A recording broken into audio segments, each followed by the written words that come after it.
My entitled sister Mia kicked me out of her mansion during a massive thunderstorm because I broke rule number 14. No walking on her polished hardwood floors with your left foot first. She stood on that porch, sipping an expensive Cabernet I'd bought her, laughing as my belongings were tossed into the mud. "My land, my rules, Ryan. Go back to your shitty studio rental in the city," she shrieked.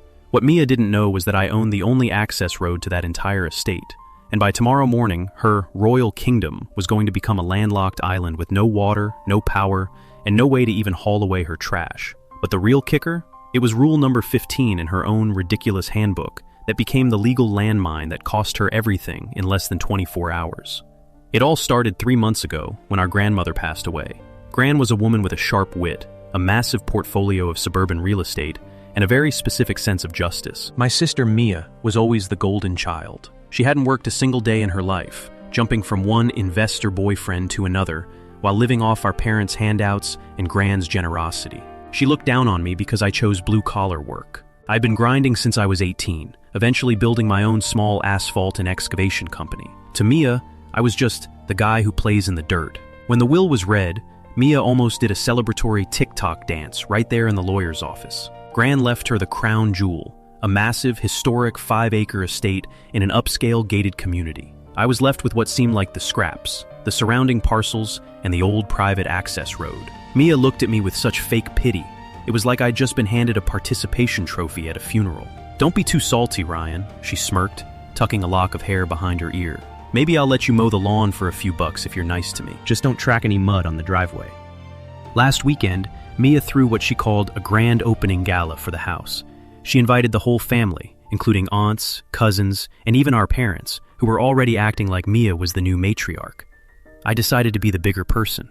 I bought her a high-end $800 Italian espresso machine as a housewarming gift and showed up exactly on time. But I wasn't met with a hug or a thank you. I was met with a thick black plastic binder at the front gate. "What's this? A menu for the catering?" I asked. "It's the Estate Code of Conduct and HOA+ agreement," Mia said, dead serious, holding a clipboard.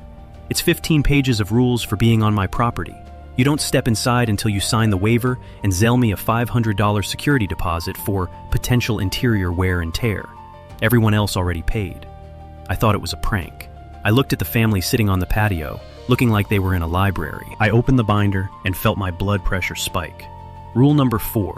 Guests must remove shoes at the edge of the driveway and put on mandatory $10 disposable silk-lined booties provided by the hostess. Rule number 8. The guest bathroom is for liquid waste only. Anything else requires a trip to the Starbucks down the road. Rule number 12. Any mention of Grandma's old decor is a $50 fine. This is now the House of Mia. I reluctantly signed, mostly to see how far this madness went. Dinner was a nightmare. Mia sat at the head of the table like a queen. My Uncle Bob, a 65-year-old veteran, tried to reach for the salt. "Bob, rule number 7, Mia barked, slamming her hand on the table. "Pass-only protocol. You reached across the center line. That's a $20 fine. I'll send you the Venmo request." Uncle Bob looked humiliated, but Mia didn't care.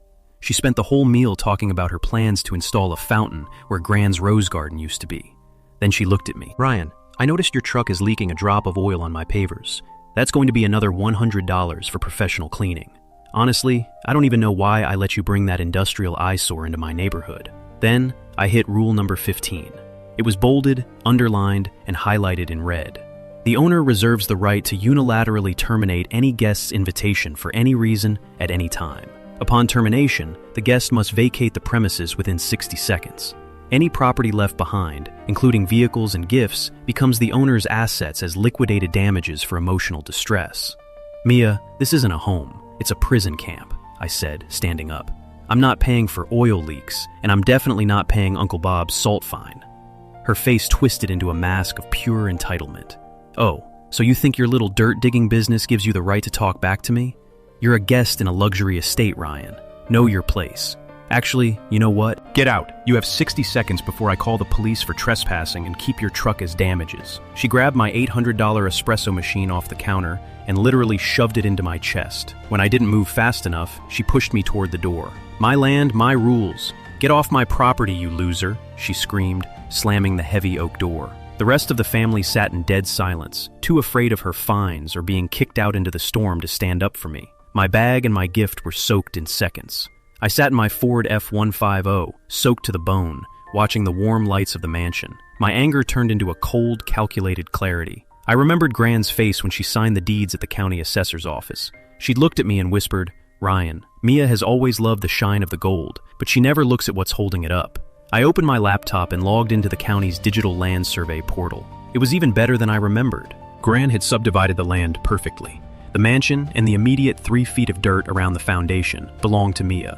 But the entire 5-acre yard, the pool house, the luxury infinity pool, the septic field, and the absolute crown jewel, the half-mile-long private asphalt road that was the only way in or out of the cul-de-sac, belonged to me. And here was the kicker. The main utility easement, the water main shutoff valve, and the electrical transformer that fed the entire house were located inside a small utility shed on my parcel, a shed Mia had called an eyesore and told me to tear down. At 7 a.m. the next morning, Mia didn't wake up to the sound of her expensive espresso machine. She woke up to the bone-rattling roar of 2 of my company's heavy-duty excavators and a flatbed truck. By 8 a.m., my crews had installed a line of heavy concrete jersey barriers, the kind they use on highways, exactly 3 feet from her front and back doors. We were also digging a deep trench right across the middle of the driveway. Mia ran out onto her second-floor balcony in her silk robe, clutching her phone. "Ryan, what the hell are you doing? I'm calling the cops. You're destroying my property." "Call them, Mia," I shouted back over the engine noise. "While you're at it, ask them if they want a tour of my new private construction zone." The sheriff arrived 20 minutes later. I've known Sheriff Miller for years. I've paved half the county roads for him. He looked at Mia, then looked at my certified land deeds and the fresh survey markers my team had just placed. "Ma'am," Miller said, tilting his hat and trying to hide a grin, "everything he's doing is perfectly legal. He's on his land. In fact, your SUV is currently parked on his property without a permit. I'd suggest you move it before he decides to tow it." I walked up to the barriers and handed Mia a brand new binder. I titled it, "The Road and Utility Access Code of Conduct." "Read up, sis. It's 20 pages long, so take your time. Rule number 1. Use of my private road for you or any guests is now $1,500 per crossing, cash or Zelle up front. Rule number 2. The lease for the land your septic system is buried in has been revoked. If you flush a toilet, you're officially polluting my soil. That's a $5,000 fine per event. Rule number 3. And since you loved rule number 15 so much, I've decided to use it myself. I've unilaterally terminated your access to my electrical transformer." I signaled my foreman, and he pulled the main industrial breaker. The hum of the mansion's massive AC units died instantly. The house went dark. No power, no water, and no way out, Mia. My land, my rules. Have fun sitting in the dark on your Italian marble while your septic tank starts to back up. The loyal family members? As soon as the AC went off and they realized they were trapped, they came pouring out of the house like rats from a sinking ship. Uncle Bob was the first one out. He looked at me, looked at Mia, and then handed me a $20 bill. "Here's that salt fine, Ryan. I think I'd rather spend it on a beer with you." Mia tried to sue me, but my legal team, funded by my actual hard-earned money, crushed her. She couldn't pay the road tolls, and no one would buy a house you had to hike half a mile to reach. Within 6 months, the house of Mia went into foreclosure. I bought it at the courthouse auction for 30 cents on the dollar through my LLC. Now, it's just Gran's place again. I hosted a massive BBQ for the whole family last Sunday. There was only one rule. If you want a burger, you have to have a good time. And we did, while I used Mia's old 15-page rulebook as kindling for the grill.